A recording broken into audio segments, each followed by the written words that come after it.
Hello students. तो कैसे हैं आप सब। तो आज हम एक सवाल लेकर आए हैं मैट्रिक्स एंड डिटरमिनेंट से, जो कि मेन 2022 में पूछा गया था और काफी कुछ सीखने लायक है। देखते हैं, चलो आओ सवाल को देखते हैं। इसके अंदर एक एस सेट दिया हुआ है जिसके अंदर क्या है, मैट्रिसेस हैं इस प्रकार की, जहां पे -1 A 0 B इस टाइप के एलिमेंट्स हैं। और ए और बी कहां से आ रहे हैं, 1 से लेके 100 तक। फॉर एग्जाम्पल एस के अंदर कौन कौन है, -1 1 0 1 -1 1 0 2। ठीक है, इस तरीके के काफी सारे एलिमेंट्स है इसके अंदर। और टीएन क्या है, टीएन एक दूसरा सेट है जिसके अंदर एलिमेंट्स कहां से आ रहे हैं, एस में से आ रहे हैं। बट कौन से मैट्रिसेस लेनी है, जिसकी ए की power n into N plus one क्या देता हो, आइडेंटिटी देता हो। तो हमें बताना है कि ऐसे जितने भी टीएन है, n इक्वल टू 1 से लेकर 100 तक, इनके इंटरसेक्शन में कितने एलिमेंट्स आएंगे। तो सबसे पहले तो देख के ही दिमाग चकरा जाएगा कि भाई 100 सेट, इनका इंटरसेक्शन बाप रे कौन लेगा। और ऊपर से फिर चेक और करना पड़ेगा कि कौन से एलिमेंट कॉमन आ रहे हैं। कितना डिफिकल्ट टास्क हो गया कि भाई अपने को ये तक नहीं पता कि टीएन में एलिमेंट कौन से हैं। पता होता तो सोचे भी। और ऊपर से एस भी देखो, वो भी 100 में से आ रहा है, पहले 100 में से कुछ। मतलब कितना ही ज्यादा आर्बिट्रेरीनेस होगी, इतनी खुद निकाल के देख लो कि कितनी एस के अंदर कितने एलिमेंट्स आएंगे, बहुत सारे आएंगे, परेशान हो जाएंगे अपन। तो इसमें कैसे अप्रोच किया जाए सवाल को। सबसे पहले मेरे दिमाग में एक चीज आ रही है कि टीएन को देखो। टीएन क्या है, अपने को टी एन का इंटरसेक्शन लेना है ना। तो एक काम करता हूँ, T1 लिखता हूँ सबसे पहले मैं यहाँ पे। तो T1 क्या हो जाएगा मेरा, A belongs to S such that A की power n into N plus one, यानी कि A square equal to identity. Okay, मतलब ऐसे सारे A के A आएंगे, ऐसे सारी मैट्रिसेस आएंगी S में से, जिसका A स्क्वायर करने पे क्या मिलता हो, आइडेंटिटी मिलता हो। अच्छा, तो अब ये कैसे आइडेंटिफाई करोगे। तो देखो जनरल मैट्रिक्स तो अपने गिवन है, तो उसी से कुछ निकालने की कोशिश करते हैं। तो मैं ए स्क्वायर निकालता हूं, वो हो जाएगा -1 A 0 B -1 A 0 B। ठीक है, तो अगर मैं निकालता हूं ये आएगा 1, और ये आ जाएगा अपना, नेक्स्ट आएगा -A + AB, और यहाँ 0 आ जाएगा और यहाँ आ जाएगा B स्क्वायर। ठीक है, मैट्रिक्स मल्टीप्लीकेशन भाई सबको आता है। ठीक है, और उसके बाद अब हम चाहते हैं कि ये किसके बराबर हो, ये बराबर हो जाए आइडेंटिटी मैट्रिक्स की। मैं आशा करता हूं आइडेंटिटी मैट्रिक्स का मतलब पता होगा, मतलब इतने बेसिक्स तो आपको क्लियर होंगे ही। तो ये देखने के बाद एक सब बात साफ दिख रही है कि भाई बी स्क्वायर की वैल्यू क्या होनी चाहिए, 1 होनी चाहिए। ठीक है, और -A + AB की वैल्यू 0 होनी चाहिए। अब मेरे को बताओ कि ऐसे कौन कौन से बी हैं जिनका स्क्वायर करने पर क्या आ जाए, 1 आ जाए। अब इस सेट में से देखो बी कहां से आता है, इस वाले सेट में से आएगा। तो बी की क्या पॉसिबिलिटी बनती है भाई, एकमात्र बी की पॉसिबिलिटी ये बनती है कि बी भाई मेरे 1 के बराबर हो जाए, तभी बी स्क्वायर 1 आएगा। -1 भी ले सकते हैं बी, पर क्या -1 मेरे इस कलेक्शन में है क्या, नहीं है। -1 मेरा इस कलेक्शन में नहीं है, तो -1 हम चूज नहीं कर सकते। तो बी की पॉसिबिलिटी क्या है, सिर्फ 1 ही है। तो मतलब कि एक काम तो सलट गया कि भाई यहाँ -1 है, यहाँ 0 होगा। ठीक है, और ए के अंदर यहाँ 1 चाहिए। अब हमें ये नहीं पता कि यहाँ क्या आएगा, ए के बारे में कुछ पता ही नहीं चल रहा है अपने को।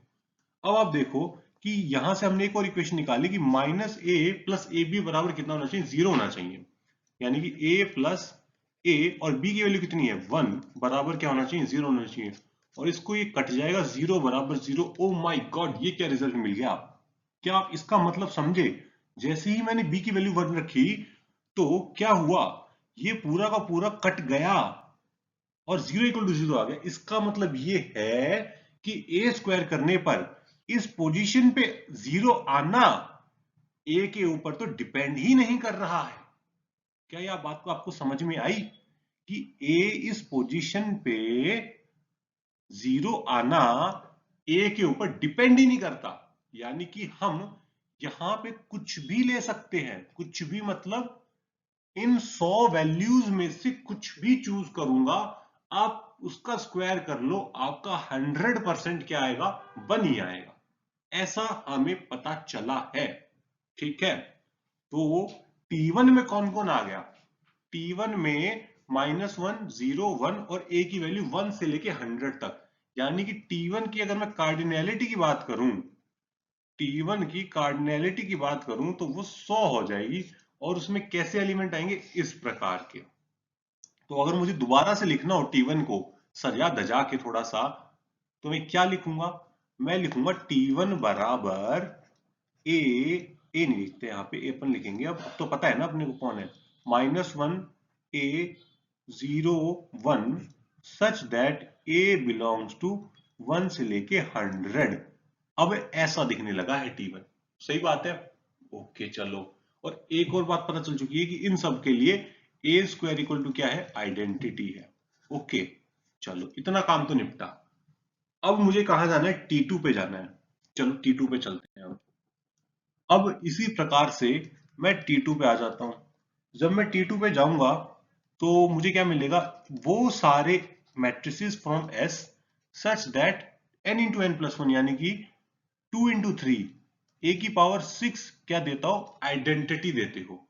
और पिछले ही T1 में आपने ये देखा कि a square equal to identity वाली जो मैट्रिसेस हैं, उन्हीं को यूज करके मैं क्या a की पावर 6 को ऐसे नहीं लिख सकता?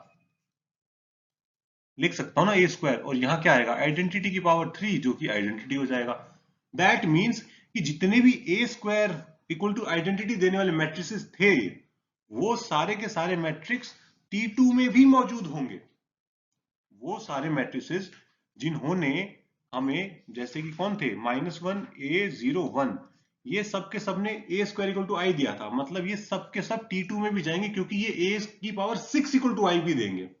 सही बात है। अब हमें ये चेक करना है कि क्या कोई हमारे पास ऐसा मैट्रिक्स है जो ए स्क्वायर इक्वल टू आई ना दिया हो, पर उसने हमें ए की पावर 6 इक्वल टू आइडेंटिटी दिया हो, सीधा का सीधा। तो वो देखते हैं अपन। उससे पहले एक और चीज चेक करके दिखाता हूं मैं आपको। जैसे ही मैं T3 लूंगा, मुझे T3 लूंगा, यहां आएगा a belongs to S such that a की पावर 3 इंटू 4, यानी कि 12 इक्वल टू आइडेंटिटी। तो यहां पे भी 2 का फैक्टर आ रहा है ना? तो ये सारे के सारे एलिमेंट्स जिन्होंने a स्क्वायर इक्वल टू 8 दिया था, मतलब ये वाले एलिमेंट्स T3 में भी हैं। दैट मीन्स ये जो मैट्रिक्स थी ना, इस प्रकार की मैट्रिक्स, मतलब T1 वाले एलिमेंट्स हर मैट्रिक्स में मौजूद रहेंगे। हर मैट्रिक्स में T1 वाले एलिमेंट्स आने वाले हैं। ये बात हमें साफ दिख रही है, मतलब कि इंटरसेक्शन डेफिनेटली मेरा क्या होने वाला है?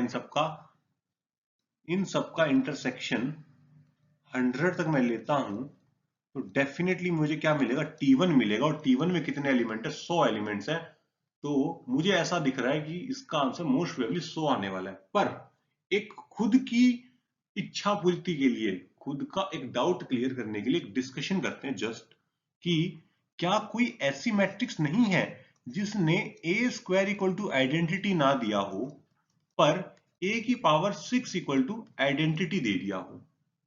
क्या कोई ऐसी मैट्रिक्स नहीं है? क्या पता हो, चेक कर सकते हैं। बट अगर मान लेते हैं एक बार के लिए एग्जिस्ट करती है, अगर मान लीजिए एग्जिस्ट भी करती है, तो क्या वो मैट्रिक्स हर हमारे टीएन में अवेलेबल होगी क्या? आप खुद देखो। जैसे मैंने T3 लिया, T3 के अंदर तो चलो T12 को मैंने a की पावर 6 इंटू a की पावर 6 में तोड़ दिया। जब मैं T4 लूंगा, T4 किसके बराबर हो जाएगा? वो हो जाएगा 20 के बराबर। अब आप क्या इसको a की पावर 6 के हिसाब से तोड़ पाओगे क्या? नहीं टूटेगा, मतलब a की पावर 6 का फैक्टर आएगा ही नहीं। पर a स्क्वायर का आ जाएगा, a स्क्वायर की पावर 10 ऐसे, बट 6 का नहीं आ पाएगा। सिमिलरली अगर आप इसकी वैल्यू 5 लोगे तो कितना हो जाएगा? 5 इंटू 6, ये आ जाएगा a की पावर 30। तो मतलब मुझे साफ दिख रहा है कि a की पावर 30 में तो आ गया 6 का फैक्टर, बट क्या a की पावर 20 में आया? तो भले ऐसी मैट्रिक्स मिल जाए जो a square equal to identity ना देती हो, बट a की पावर 6 इक्वल टू आइडेंटिटी देती हो, पर हमें वो a की पावर 6 वाली मैट्रिक्स हर Tn में नहीं मिल पाएगी। सिमिलरली T3 में भी अगर ऐसे कुछ है, अगर एलिमेंट्स जो a की पावर 12 इक्वल टू आइडेंटिटी देते हो, वो हर मैट्रिक्स में, हर Tn में नहीं मिल पाएगी। तो जो मैट्रिक्स हर Tn में अवेलेबल है वो सिर्फ और सिर्फ ये वाली है, सिर्फ और सिर्फ ये वाली। दैट मीन्स मेरे सेट में कितने एलिमेंट्स आएंगे? 100। मुझे ये जो डिस्कशन किया एक्स्ट्रा वाला, इसकी जरूरत ही नहीं थी ऐसे तो, बस एक मन की क्षमता, आउट ऑफ क्यूरियोसिटी हमने डिस्कस कर लिया कि इंटरसेक्शन में नहीं आ पाएंगे ऐसे एलिमेंट्स अगर एग्जिस्ट भी करते हैं तो, और हमें जाना भी नहीं है उसमें एग्जिस्टेंस के अंदर, क्योंकि जाएंगे तो टाइम वेस्ट होगा। साफ दिख रहा है कि भाई वो कॉमन नहीं आ पाएंगे, भले आ रहे हो वहां पे एलिमेंट्स। कॉमन कौन बनेगा? कॉमन सिर्फ ये T1 वाले एलिमेंट्स आएंगे, और हमारे पास T1 में कितने एलिमेंट्स है? 100। तो इस क्वेश्चन का हमारा आंसर हो जाएगा 100। आई होप आपको मजा आया होगा इस क्वेश्चन में, काफी ज्यादा डेप्थ थी थोड़ी इस क्वेश्चन में। और अगले सवाल में मिलेंगे आपको एक और बढ़िया से क्वेश्चन के साथ। तब तक के लिए टाटा।